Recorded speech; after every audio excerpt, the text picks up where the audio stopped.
জগৎজননীর শ্রীমা সারদা দেবী আমাদের সংসারে চরম অশান্তিতে নিমজ্জিত মানুষদের জন্য তার শেষ উপদেশ বার্তা।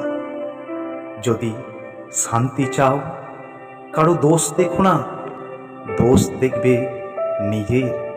জগৎকে আপনার করে নিতে শেখো, কেউ পর নয়, জগৎ তোমার।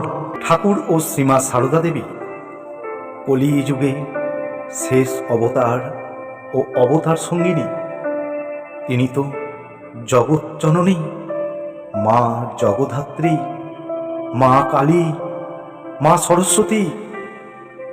আজকের ও আগামী প্রজন্মকে সঠিক পথের সন্ধান দিতে, সঠিকভাবে জীবন ও আদর্শ মেনে চলতে মা সারদা অন্যতম আমাদের গার্জেন।